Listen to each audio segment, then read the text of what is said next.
Hey there. Are you ready to dive into this whole idea of a cosmic connection? Mhm. We're diving deep into the art of cosmic connection by Gonzalo Estrada today. And trust me, this isn't just some vague spiritual fluff. Definitely not.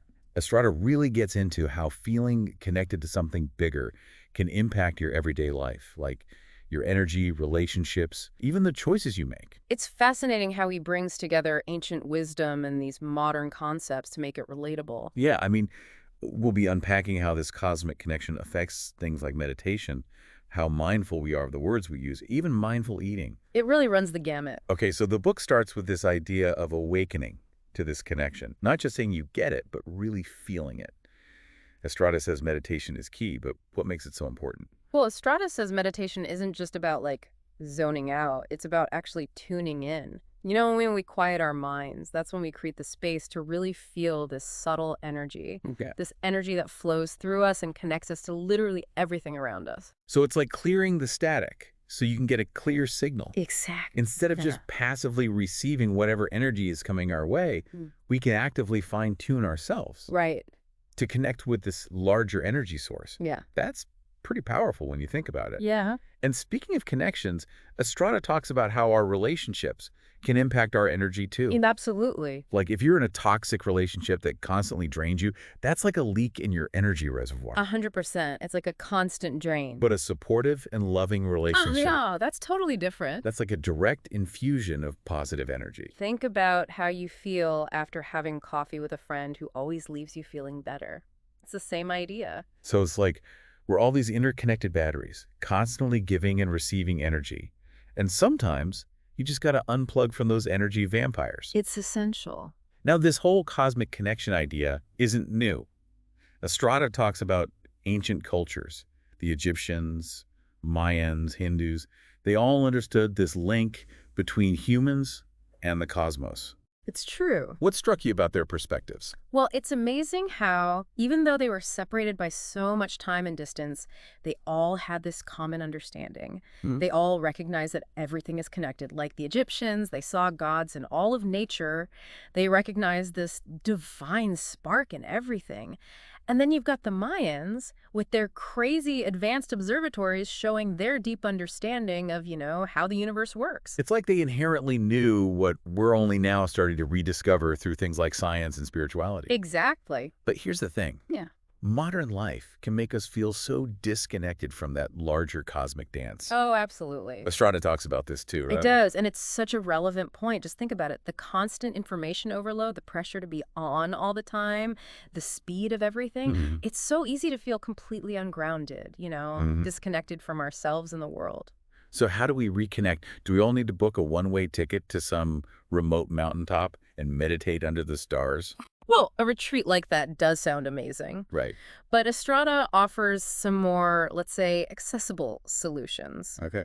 He suggests something as simple as spending time in nature. Oh, okay. We are a part of this incredible web of life. And reconnecting with nature is a really powerful way to tap back into that. So ditch the nature photos on Instagram and get out there. Exactly. Experience it firsthand. It's about engaging all your senses, Yeah. feeling the earth under your feet, listening to the wind, breathing in the fresh air. Yeah, I can get behind that. Even a few minutes can be so grounding. That's true. It helps us reconnect to those natural rhythms of the universe. He even goes as far as talking about the energies of the moon, sun, and planets. This isn't about like horoscopes or anything. No, Yeah. no, not astrology. It's about recognizing that we are a part of this larger cosmic dance and that these celestial bodies, these rhythms, influence us, even in subtle ways. Okay. Like, think about the moon's gravitational pull on the tides. Right. Our bodies are mostly water, right? So is it that crazy to think that those lunar cycles could be influencing us too? That's a good point. So how do we actually start to tune into those cosmic rhythms? Does Estrada have any practical advice? He does. He suggests paying attention to how you feel during the different phases of the moon. Okay. Like, notice if your energy shifts during a full moon or if you feel more introspective during a new moon. Mm-hmm. He even talks about sunrise and sunset as these natural points of connection. Oh, interesting. Like these moments where you can just pause and appreciate where you fit in the grand scheme of things. It's about finding those moments of awe and wonder in everyday life. Exactly. Now, this is where it gets really interesting for me. Estrada talks about the power of intuition and how it connects to all of this. What's his take on that? Well, he believes that when we're disconnected from ourselves, from nature, from this larger cosmic energy, our intuition is like muffled. Mm. But when we actively work on that connection, our intuition becomes stronger, clearer. We start to trust those gut feelings more, those inner whispers that are guiding us toward what's best for us. And that makes sense. But it's not always easy to tell the difference between our intuition and like our fears or insecurities, right? Yeah. How do we learn to trust that inner voice? That's where those practical exercises he talks about come in. He talks about dream journaling as a way to tap into our subconscious. That's often where our intuition speaks to us, through symbols and metaphors. Right. He also highlights the power of visualization, literally picturing what we want to manifest as if it's already happening. So it's like we're sending out these energy signals all the time, whether we realize it or not. Exactly. But with visualization, we're kind of taking control of the remote, right? Yeah, We're being intentional about the energy we put out there and what we want to attract back. I like that, taking control of the remote. And that actually ties into another big theme in the book, authenticity. Oh, definitely. Why is being your true self so important in all of this? Well, Estrada talks about how when we try to be someone we're not, when we hide our true selves, it creates this disconnect Okay. between who we are at our core and the energy we're putting out into the world. It's like trying to listen to the radio with a bunch of static. So authenticity is about clearing out the static, Exactly. making sure our signal is coming through loud and clear. Yes. So the universe can receive it. This is me, universe. Take it or leave it. Exactly. And the universe responds to that raw, authentic energy. Think Yeah. about someone you know who's totally comfortable with who they are. They Okay. just have this magnetic energy. Yeah. It's not that they're perfect or trying to be anyone else. It's that authenticity. It's like they're plugged directly into that cosmic power source. But let's get practical for a second. Okay.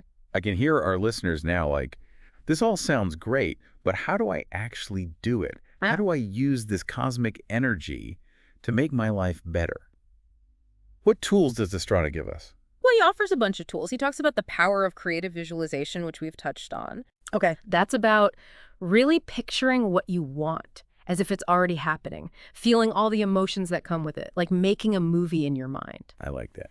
And the universe is the director, bringing it to life. So instead of just wishing and hoping, we're creating a clear vision.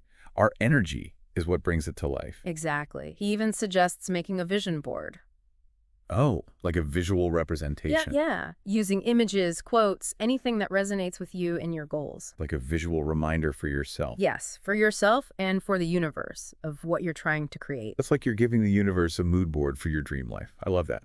So creative visualization is one tool. What else? He also talks about the power of affirmations, repeating these positive statements that align with what you want. Okay. And it's not about, pretending everything is perfect. Right. It's about choosing to focus on the positive, shifting your energy from a place of lack to a place of abundance. So instead of saying, I'm never going to get my dream job, it's about saying, I am worthy of a fulfilling career. Yes, I am open to new opportunities. You're shifting that energy. It's like planting seeds. Exactly. Planting seeds in the garden of your mind.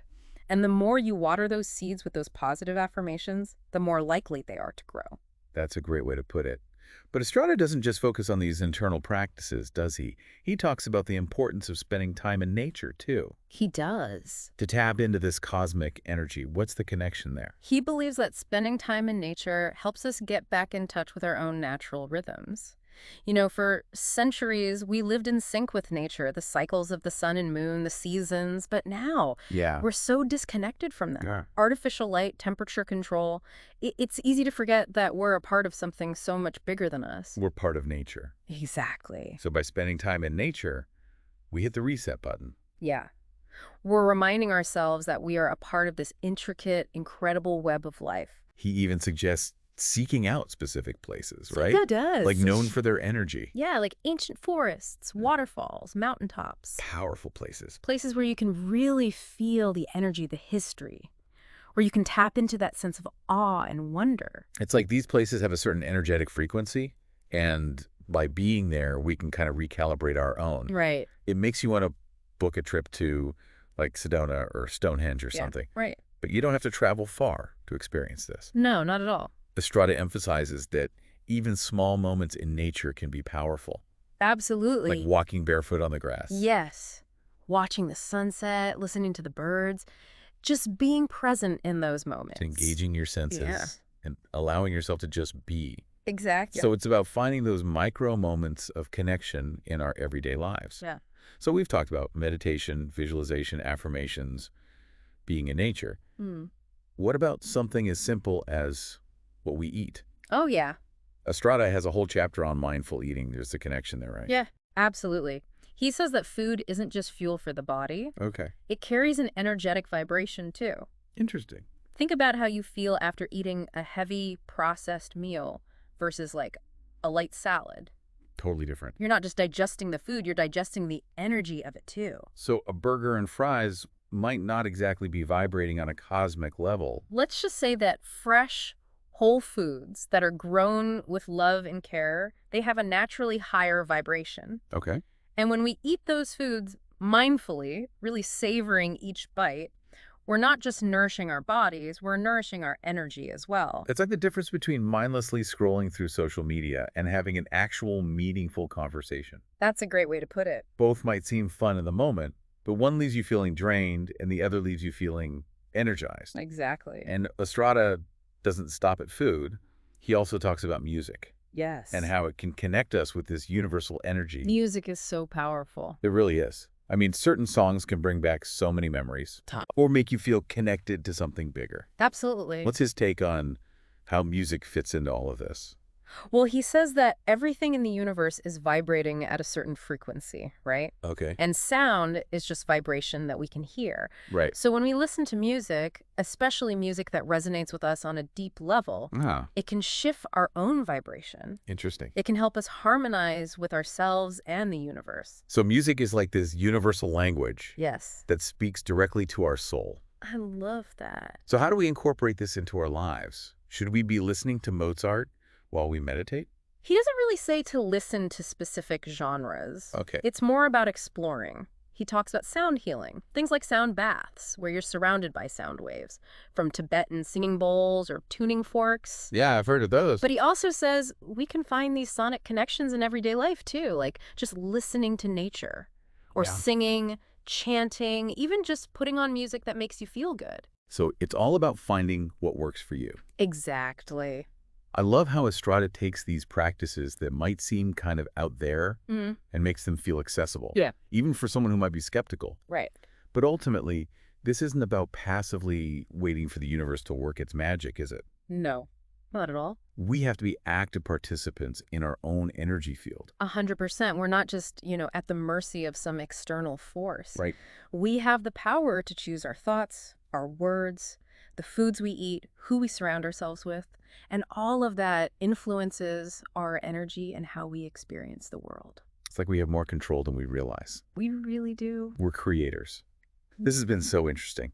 Okay, before we get too carried away here, we're going to take a quick break. When we come back, we'll dive into the final chapters of The Art of Cosmic Connection and explore how we can really bring all of this wisdom into our daily lives.